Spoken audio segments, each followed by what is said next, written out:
Yesu ashimwe bene data, nizere ko mwese mumeze neza kandi abasuhuje mwese mu izina rya Yesu, ndetse mbaha n'ikaze hano kuri Pure Gold Channel, mbamenyesha yuko muri kumwe na Jose kuri uyu mwanya. Muri aka kanya tugiye gukomeza ikiganiro cyacu cy'isaha ya 9. Iki kiganiro cy'isaha ya 9 nk'uko ubushize nababwiye abo twari kumwe mwagikurikiye, ni ikiganiro gishya. Ni ikiganiro gishya kandi rizina n'izina ryiza rwose nahawe n'Imana, tuganira kenshi kugira ngo twigire hamwe ibyerekeranye no gusenga. Uyu munsi rero tugiye gukomeza iki kiganiro cy'isaha ya 9, turarebera hamwe ibintu bitatu. Ikintu cya mbere turareba ikintu cyitwa gusenga. Gusenga ni iki? Ushobora kuba ubisobanukiwe cyane, turakwinginze ko rwose ninginga ko wagira ikintu twungura hano hasi kuri comment. Hari umwanya munini wagutegereje, gira icyo twungura mwene data. Gusenga ni iki? Gira icyo watubwira. Ikindi cya kabiri turebera hamwe ni ukwinginga. Tujya twumva ngo hari abantu bingingira abandi. Kwinginga ubyumva ute? Turabireba iki ijambo ry'Imana ribitubwiraho, twigira hamwe mwene data. Iki kiganiro turi bugisoze turebera hamwe ikintu cyitwa guhambuka, guhamburwa, kubaturwa. Mu cyongereza aribyo bita to be set free.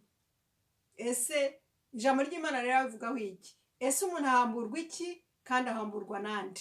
Ntucike bene data, ibi nibyo tugiye kurebera hamwe hano muri iki kiganiro. Birashoboka ko ya minota njya mbabwira 10 ntareza iri burenge, muze kunyihanganira. Imana niyo itwigisha kandi umwuka wera twahawe niwo uri buyobore. Imana ibaho umugisha. Mbere yuko dutangira turebera hamwe ingingo ya mbere, gusenga ni iki, reka n'ubundi tubanze dusenge. Ubushize twaganiriye tubona ukuntu gusenga ari urufunguzo. A master key ni urufunguzo rukuru rw'ingenzi dukoresha rukingura mu ijuru. Dufite amahirwe cyane hano kuri Pure Gold Channel dukoresha urufunguzo, ndetse niyo ntego yacu, ni umwe mu mihamagaro twahawe hano kuri Pure Gold Channel, gusenga. Twahawe umuhamagaro wo gusenga no kwingingira abandi. Niyo mpamvu tugiye kubirebera hamwe, nawe numva ari ibyawe tujye dufatanya. Ni byiza cyane kuba umuntu afite urufunguzo rwo gufungura mu ijuru. Haleluya, ni amahirwe cyane. Reka dusenge wene data, dukoreshe urufunguzo rwo gufungura mu ijuru muri aka kanya, maze umwuka wera twahawe abane natwe. Imana data imanuke ibane natwe, duhe umugisha, kuko dufite urufunguzo ari rwo master key, ari rwo rufunguzo rufungura mu ijuru. Reka turukoreshe muri aka kanya, kandi we nanjye twizere ko ibyo tugiye gusaba tubihawe. Mana data, tubonetse imbere yawe tugushima kubw'uyu mwanya w'igiciro kinini wo kuganira ku byawe, ku ijambo ryawe. Turasabye kandi dushima ko umwuka wera abana natwe, kandi dushima ko ari kumwe natwe, ari nawe ugiye kutwigisha. Byose tubisabye mu izina rya Yesu umwami wacu, amena. Uyu mwanya wa none aha tugiye gutangira turebera hamwe ngo gusenga ni iki. Bamenyesha kandi ko hano kuri Pure Gold Channel kuri iki kiganiro cy'isaha 9 muri kumwe na Jose. Gusenga ni iki mwene data? Abantu benshi twese muri rusange dufite ukuntu twumva iri jambo ryo gusenga. Ku giti cyanjye navuga nti gusenga no kuganira. gusenga ni ukuganira n'Imana, ariko kuganira burya n'umuntu mwabanje kumenyana, urabanza ukamenya n'uwo muntu cyangwa urabanza ukamenyana n'Imana. Mfite ubuhamya bw'ukuntu namenyanye n'Imana, bw'ukuntu nahuye n'iyi Mana mbabwira. Imana ishobora byose, Imana yaremye ijuru n'isi. Naje kujya mu materaniro, hari club y'abakristo nari ndimo mu rubyiruko kera hashize imyaka myinshi, mfite imyaka 13, niho namenyeye Imana, niho nakiriye Yesu nk'umukiza wanjye. Yesu Kristo waje gupfira isi, ndamwakira, ndamwemerera, kandi Yesu niwe nzira n'ukuri n'ubugingo. Yakomanze ku mutima wanjye ndakingura, araza ndamwakira, nuko namenye Imana. Turatangira tuba inshuti, mpinduka inshuti y'Imana, ndayikunda cyane. Iyo ukunda gusenga, iyo ukunda Imana, muhinduka inshuti. Ntabwo Imana irobanura ku butoni ngo ivuge ngo uyu muntu runaka niwe nakunda, niwe nagiraho inshuti. Igukunda, uhinduka umwana wayo iyo wakiriye Yesu Kristo, kandi ugahinduka inshuti yayo kuko wabikoze, wabishatse, ugahora uyegera, muhinduka inshuti. Niyo mpamvu gusenga njye mbivuga ko ari nko kuganira, kuko uganira n'umuntu ukunda, uganira n'inshuti yawe. Yesu mubonamo ko ari inshuti yanjye, Imana Data. Iyo ufite so mukundana, muraganira kuko muba mukundana. Imana ni igishushanyo cy'umubyeyi wacu, ni Data, Data wa twese. Niyo mpamvu rero gusenga njyewe mbifata nko kuganira n'umubyeyi wanjye nkunda, kandi nawe arankunda. Tukaganira, nkamubwira ibyo nshaka byose, ibimbabaje ku mutima nkabimubwira kuko nizeye ko anyumva. Ibyiza byanshimishije nkamusanga, nkamubwira, nkamushimira. Ni iby'igiciro kinini cyane kumenya Imana. Gusenga rero ni ugusenga Imana Data wa twese, ni ukuyiganiriza, ni ukuba ufitanye icyo twita mu cyongereza relationship. Mukaba mufitanye ubumwe, ukaba mufatanye n'Imana, uyifata nk'umubyeyi wawe, nk'inshuti yawe, muhora muganira, ugahora wumva ko ubwo bumwe buhari. Ubwo bumwe rero buzanwa no gusoma ijambo ry'Imana ndetse n'urwo rufunguzo gusenga. Nuko ngiye mbona gusenga. Mwene Data, niba hari ukundi ubibona watubwira. Reka dukomeze turebe ingingo yindi ya kabiri tugiye kurebera hamwe, ivuga ngo kwinginga ni iki. Iyo dusomye ijambo ry'Imana tubonamo umuntu wa mbere w'inginzi. Harimo benshi cyane dukurikiza urugero, ariko harimo umwe nshaka gutindaho, ndebe ukuntu yinginze Imana, tumurebereho, tumwigireho. Uwo muntu rero ni Aburahamu. Aburahamu yinginze Imana, yarayinginze igihe Imana yari yafashe umwanzuro wo kurimbura Sodomu na Gomora. Sodomu wari umujyi wakoraga ibyaha cyane. Abari muri uwo mujyi bahatuye icyo gihe bari abanyabyaha, bagakora ibintu biteye isoni, ndetse abantu ngo barijujutaga babivuga. Imana irabimenya, irabyumva, iramanuka iza kwirebera. Ariko Aburahamu yari umuntu w'Imana cyane, yari umukiranutsi, yari inshuti y'Imana, yabanaga n'Imana, yakundaga Imana, Uwiteka Imana. Imana yafashe umwanzuro wo kurimbura Sodomu, ariko iribwira iti, ese ndagenda ndimbure Sodomu mpishe Aburahamu inshuti yanjye, umuntu wanjye? Imana burya yikongoreye ikakubwira ikintu, ni uko igukunda, ni uko ikwizera, ikubonamo nk'inshuti, ikakubitsa ibanga, ikakubwira ikintu kigiye kuba. Umwuka wera nyine arakubwira ngo umwuka w'Imana, mwuka wera rw'ikinyarwanda cyemewe, mwuka wera arakongorera akakubwira, ariyo Holy Spirit mu cyongereza, akakubwira ibyenda kubaho, niwe murimo we. Ubwo Imana rero yafashe umwanzuro wo kubwira Aburahamu ibigiye kuba. Iramwongorera, iramubwira ati, Aburahamu, ngiye kurimbura Sodomu kubera ibyaha birimo, barakora ibintu nanga. Ariko Aburahamu kuko yari inshuti y'Imana, aratinyuka, yegera Imana, arayisaba, aringinga ati, se Mana Data nyakubahwa, ko ngukunda kandi nawe ukaba unkunda, ntabwo wababarira wenda harimo abakiranutsi 50 ukababarira Sodomu ntuyirimbure? Birashoboka ko harimo abakiranutsi. Yamubwiye umubare 50, niwo yabwiye Uwiteka. Uwiteka aravuga ati, kubera abo 50, ninsanga abo bakiranutsi 50 bari i Sodomu bahari, ntabwo mparimbura, ndabababarira. Aburahamu arakomeza aringinga kuko yari umwinginzi, yakoraga amasengesho yo kwinginga hano. Aravuga se Mana data, nusanga hari 45 haburaho 5, hari 45 wabababarira ntubarimbure Mana data rwose nyagasani. Imana Uwiteka aramubwira ati Aburahamu, nimasanga 45 simparimbura. Sodomu sinyirimbura, ndayibabarira kubera abo bakiranutsi 45. Aburahamu aratekereza ati bariya 45 bashobora kuba badahari, reka mbaze Imana, nyegere ntinyuke, nongere nyisabe, ningingire abakiranutsi bashobora kuba bari muri Sodomu, ningingire uriya mujyi wa Sodomu nturimburwe. Ati se Mana, hari 40. Imana ati kubwabo 40 simparimbura. Arongera atinyuka ati Mana data Uwiteka mbabarira nongere ngutinyuke nshobore kukwinginga, nusanga hari 30 abakiranutsi 30 Isodomu harimbura. Atoya ntabwo mparimbura kubwabo bakiranutsi 30. Aburahamu arakomeza ntiyarekeraho. Umwinginzi ntabwo ajya akomeza, ntabwo ajya arekeraho. Suki amusore nashaka kuvuga nti umwinginzi ntabwo ajya arekeraho, arakomeza agatitiriza. Aburahamu ntiyarekeraho, yarakomeza yinginga Imana ati Mana data, ni haba hari 20 mbese reka ntinyuke nongere nkubaze, ni hari 20 urabababarira? Nuhasanga abakiranutsi 20 Sodomu urayibabarira ntuyirimbure? Abakiranutsi badapfiramo, batarimbukiramo, kugiye kuharimbura? Imana yamubwira ati 20 nisanga bahari kubwabo bakiranutsi 20 Sodomu sinyirimbura, ntabwo mparimbura.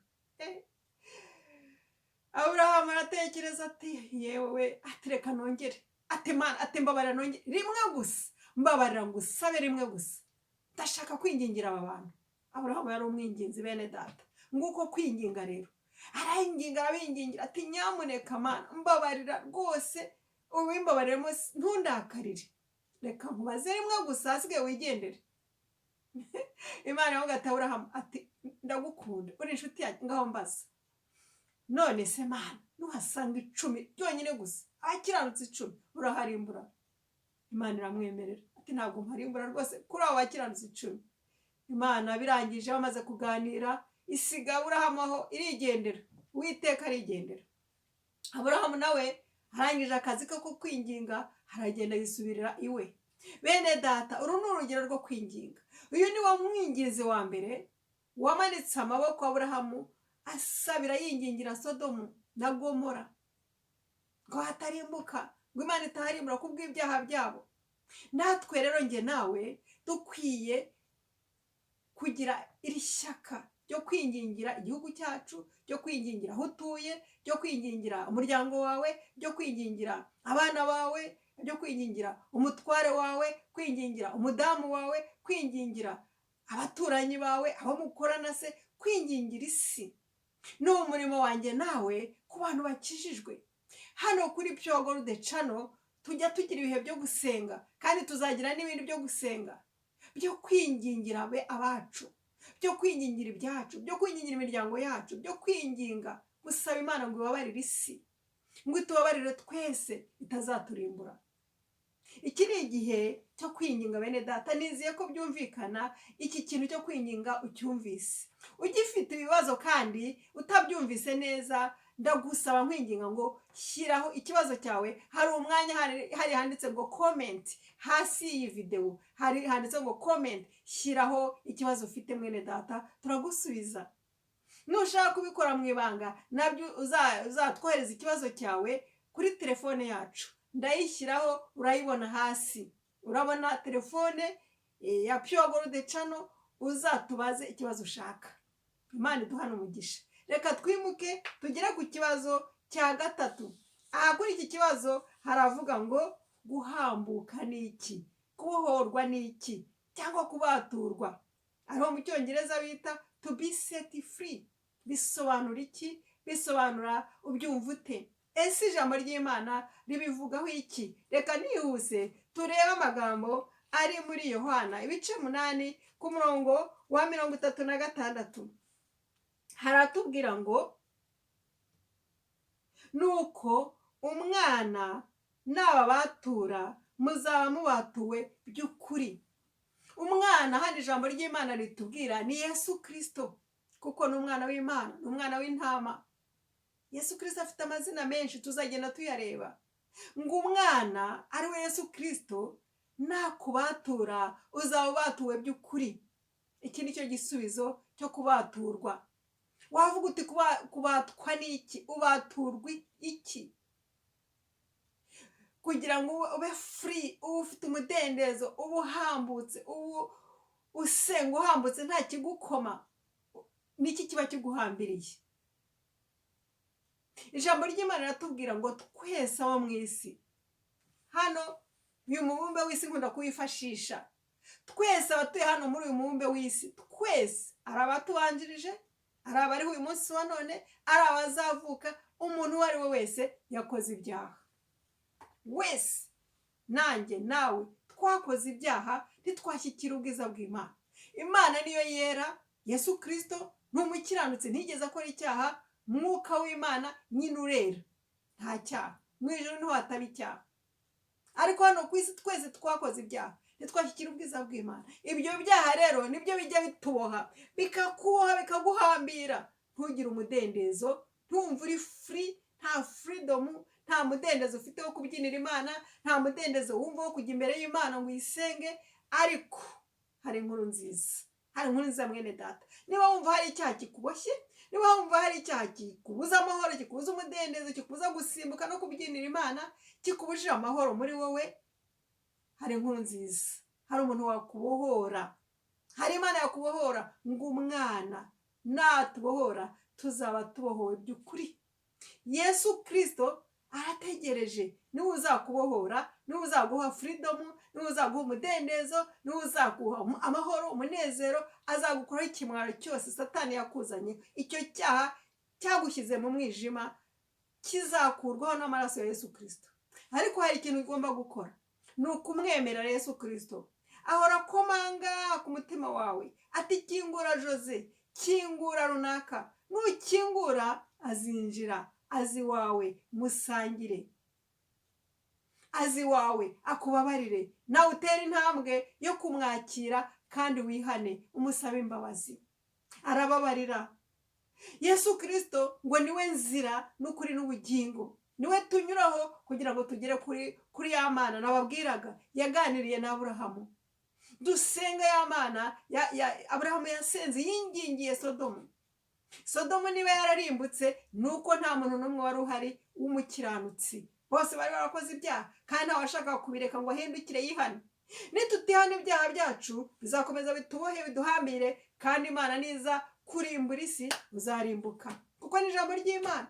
Ariko uyu munsi wa none Pure Gold Channel irakuburiye, irakubwira hano kugira ngo wihane ibyaha mwene data, wakire uwo Yesu umwana w'Imana. Niwe uhambura abantu, niwe uzaguhambura, niwe wampambuye nanjye ndabohoka, ngira umudendezo, ngira umunezero, ndishimye, ndabohotse, narababariwe ibyaha, imigozi yaracitse. Hari ibituhambira ukumva ni nk'iminyururu uri kuboshye. Yesu Kristo niwe waje kutubohora, niwe uzakubohora iyo minyururu iri kuboshye, iri ku mutima, ikuboshye muri wowe, ukabura umugisha, ugahamburwa, ukumva urahambiriwe, ukumva hari ikintu kigutsikamiye. Ariko Yesu uyu munsi wa none aje kukubatura, aje kukubohora, aje to set you free, kuguha umudendezo ngo nawe uhinduke umwana w'Imana. Uyu munsi rero niba wumva ijwi ry'Imana, wemerere Yesu akubohore, maze ugire amahoro, ugire umunezero, ugire freedom, wumva umeze neza, ushima Imana, usenga Imana, urufunguzo rwawe rukoresha unezerewe, udafite ipfunwe cyangwa se ikimwaro ku Mana. Imana igufashe cyane. Mbere y'uko nsoza, nagira ngo turebere hamwe amagambo n'ubundi aboneka mu gitabo cy'Ingoma mu Isezerano Rikuru, Ingoma ya 2 ibice 7 ku murongo wa 14 haravuga ngo maze abantu banjye bitirirwa izina ryanjye nibicisha bugufi bagasenga bakansenga. Iri ni ijambo ry'Imana, ni Imana yabivugaga. Bagashaka mu maso hanjye, bagahindukira, bakareka ingeso zabo mbi, nanjye nzumva ndi mu ijuru mbababarire ibicumuro byabo mbakirize igihugu. Iri ni ijambo ry'Imana. Kuko turi ab'inginzi, wowe nanjye dufite impano yo kwinginga kandi dufite ubushake. Burya umuntu w'umwinginzi agomba kuba afite urukundo n'ubushake, kuko Aburahamu yari afite urukundo rwo kwingingira Sodomu. Nawe nanjye niba wiyumvamo ko uri umwinginzi, turi ab'inginzi, tugomba kugira urukundo kandi hari ibintu tugomba gukurikiza. Imana, hano ijambo ry'Imana riradusaba guca bugufi. Aburahamu yicishije bugufi imbere y'Imana arasenga. Biradusaba guca bugufi, biradusaba kujya gushaka mu maso hayo, twihannye ibyaha byacu, duhindukiye, turetse ibyaha. Niba wanganaga ubiretse, niba wibaga ukabireka, niba wari mu busambanyi ugahindukira ukabivamo, niba wumvaga ufite amashyari ukava mu mashyari, n'ibindi byinshi si ngombwa kubirondora. Tukava muri izo ngeso mbi zo kwangana, zo kurakara n'umujinya, tukihana. Yesu yiteguye kukubabarira. Izo Imana ashaka ko tuzivamo. Noneho nitumara kwihana tukareka ibyo byose n'ibindi ntavuze, Imana izakwiyerekera, wumva muri wowe bigutandukanya nayo, ngo izumva iri mu ijuru nidusenga, izatubabarira ibicumuro byacu byose, maze imanuke idukirize igihugu. Haleluya! Ngo imanuke idukirize imiryango, ngo imanuke idukirize abaturanyi, ikize iyi si yose. Iyi si nyikwereka uyu mubumbe ndawifashisha, izakiza buri wese. Ariko wumvise ko hari ibyo dusabwa gukora: kwihana, guca bugufi, tugahindukira, tugasenga, twihannye ibyaha byose. Imana izumva, kuko Imana ntabwo ikunda icyaha. Icyaha nicyo kiboroka imigisha.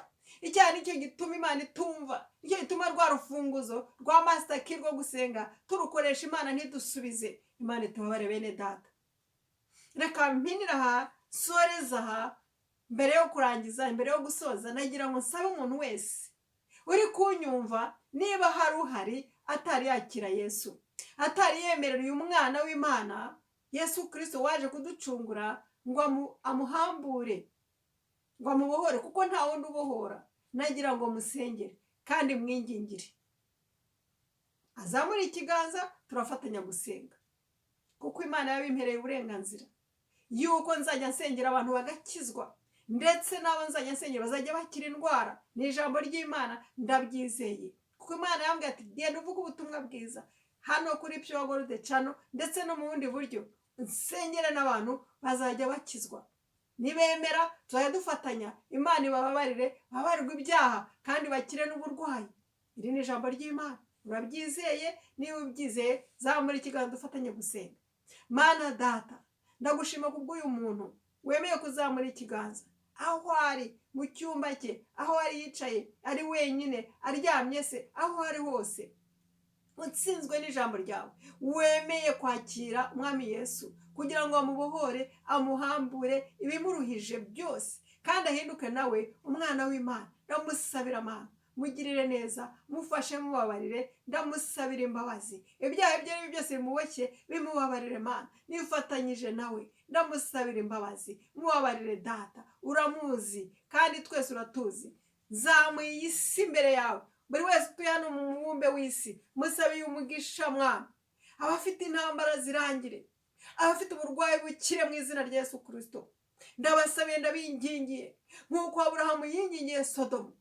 Reka Mwami Yesu Kristo byose bishoboke mu izina rya Mana Data. Ndinginze kugira ngo kubw'umwana wa Yesu Kristo ukize isi, bohora isi, tubabarire, utugirire neza, tubonere agakiza muri Yesu Kristo. Urakoze Mana kubyumvise kandi kukoze ibirenze ibyo nsabye, kuko uri Imana igira imbabazi. Urakoze, byose mbisabye mu izina rya Yesu Umwami wacu, amina.